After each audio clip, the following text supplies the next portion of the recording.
بسم اللہ الرحمن الرحیم۔ تمام تعریفیں اس خدائے لم یزل و لا یزال کے لیے کہ جس نے اپنی کمال تخلیق سے ایک ہی لمحے میں ایک جیسی شخصیت کے، ایک جیسی صورت کے، ایک جیسی سیرت کے، ایک جیسی شریعت کے اور ایک جیسی شخصیت کے 14 محمد خلق فرمائے۔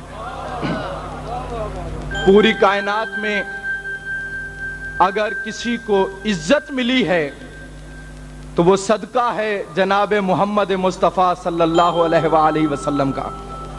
مجھے زیادہ دیر آپ حضرات کی سماعتوں پر گفتگو نہیں کرنا، بلکہ خطیب الایمان لسان الملت سرکار حضرت علامہ سید عرفان حیدر آبادی صاحب قبلہ کعبہ علی اللہ مقامہ کے حکم کے مطابق صرف 2-4 جملے اپنے رسول کی خدمت میں بالکل اسی طرح عرض کرنا چاہتا ہوں جس طرح سے ایک بڑھیا نے اپنا نام جناب یوسف کے خریداروں میں لکھوایا تھا۔ پوری کائنات میں اگر کسی کو عزت ملتی ہے تو دروازہ رسول کے صدقے میں، اور ہم علی علی اس لیے کرتے ہیں کہ نبی نبی کرنے کی تمیز آ جائے۔ ہم اپنے مولا علی سے احترام رسالت سیکھتے ہیں، اور اگر صحابہ کی عزت ہے تو وہ بھی صدقہ ہے جناب رسالت کا۔ وہ انسان نہیں ہوتا جو صحابہ کو برا کہے، پوری توجہ چاہتا ہوں، وہ انسان نہیں ہوتا جو صحابہ کو برا کہے، اور وہ بھی انسان نہیں ہوتا جو برے کو صحابی کہے۔ جو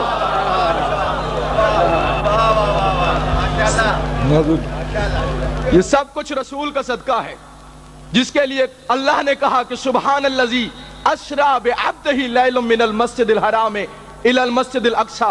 لائق تعجب ہے وہ ذات جو اپنے عبد کو، جو لے گئی اپنے عبد کے ساتھ شب اسریٰ میں، معراج کی رات میں، مسجد الحرام سے مسجد اقصی تک۔ ابن عباس امیر المومنین سے پوچھتے ہیں کہ اے ابو طالب کے بیٹے، وہ عبد کون تھا جو محمد کے ساتھ تھا؟ اسریٰ بعبدہ، بائے استعانت ہے، جو محمد کے ساتھ تھا۔ تو اب اس جملے کا فرمان کہ انا عبد من عبید محمد، یہ نہیں کہ میں محمد کے غلاموں میں سے ایک غلام ہوں، کیونکہ سرکار غلام محمد نہیں، گواہ رسالت ہیں، اور گواہ کے لیے ضروری ہے کہ وہ غلام نہ ہو، کیونکہ غلام کی گواہی ہمیشہ آدھی ہوتی ہے۔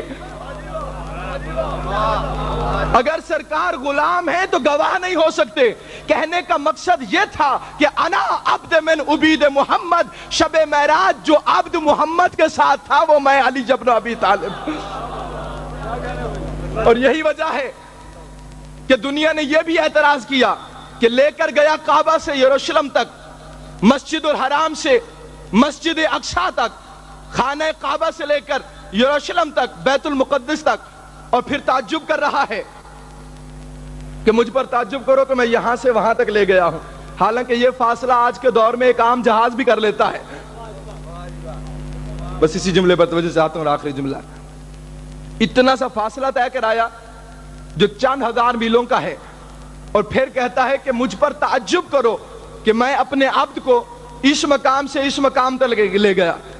کسی نے سوال کیا میرے مولا سے، بلکہ خطبے کا نام ہے سلسل، فرمایا خطیب منبر سلونی نے، اور مخاطب تھے جناب سلمان۔ سلمان پوچھتے مولا مسجد حرام کیا ہے اور مسجد اقصی کیا ہے، کہ جہاں سے نبی کو لے کر گیا اور جہاں تک نبی کو لے کر گیا۔ سرکار فرماتے سلمان، نا اہل کو بتانا نہیں، توجہ، نا اہل کو بتانا نہیں اور اہل سے چھپانا نہیں۔ جو نا اہل ملے اسے نہ بتانا، اور جو اہل ملے اسے بتا دینا، کیونکہ بزم رسالت ہے، سارے کے سارے اہل بیٹھے ہوئے ہیں، جو میرے مولا نے ترجمہ بتایا اس آیت کا وہ عرض کیے دیتا ہوں۔ فرمایا سلمان انا فی السماء مسجد الحرام وفی الارض مسجد الاقصی، میں ابو طالب کا بیٹا زمینوں پہ مسجد حرام ہوں، آسمانوں پہ مسجد اقصی ہوں۔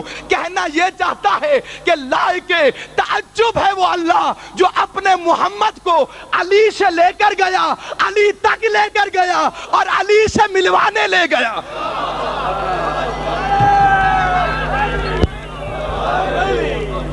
بلند آواز سے صلوات بھیج دیں محمد و آل محمد۔ اس بات پر تعجب کر رہا ہے کہ علی سے لے کر چلا، علی تک لے کر گیا، اور اس کی دلیل خود قرآن میں ہے کہ خود کہا آیت کبریٰ دکھانے کے لیے لے کر گیا، وَإِنَّهُ سَمِيٌّ عَلِيمٌ، وَإِنَّهُ سمیع، وہ سننے والا ہے، وَبَصِيرٌ، دیکھنے والا ہے۔ کہنا چاہیے تھا کہ انہو کلیم، وہ بولنے والا ہے، کیونکہ باتیں کرنے کے لیے بلایا تھا، اپنے آپ کو کلیم نہیں کہہ رہا۔ یا یہ کہہ دیتا انہو علی کل شیء قدیر، وہ سب کچھ کر سکتا ہے، ہر چیز پر قدرت ہے، یہ نہیں کہا، بلکہ کہا انہو سمیع بصیر، وہ سننے والا بھی ہے اور دیکھنے والا بھی ہے۔ اللہ بلا باتیں کرنے کے لیے رہا ہے، اپنے آپ کو کلیم کہے یا علی کل شیء قدیر کہے، بلکہ یہ کہتا ہے کہ وہ سننے بھی والا ہے اور دیکھنے والا بھی ہے۔ یعنی پتا چلا بول کوئی اور رہے تھے، یہ دیکھتا ہی رہ گیا اور سنتا ہی رہ گیا۔ اور یہی عظمت ہے اس کے اس وزیر کی کہ جسے اس مقام پر لے گیا۔ بس ایک واقعہ عرض کر دوں، ایک بس میں سفر کر رہے تھے ملنگ اور مولانا، دھچکا لگا بس کو، ملنگ کی زبان سے وظیفہ صبح و شام نکلا، یا علی مدد۔ ملنگ دیکھے کہتا ہے آپ علی کو مدد کے لیے بلاتے ہیں تو کیا علی آتا ہے؟ ملنگ نے جواب دیا مولانا ہم 1 سال سے نہیں بلا رہے، 10 سال سے نہیں بلا رہے، اگر ہم 2-4 دفعہ بلاتے اور علی نہ آتا تو ہم بلانا چھوڑ دیتے۔ ہم جو ہمیشہ سے بلاتے چلے جا رہے ہیں، علی آتا ہے تو ہم بلاتے ہیں۔ اب وہ مولوی تھا، اس کی سمجھ میں ابھی بات نہ آئی، کہتا ہے اب اس بس میں اگر علی کو بلاؤ تو علی آ جائے گا؟ ملنگ نے کہا بے شک آ جائے گا۔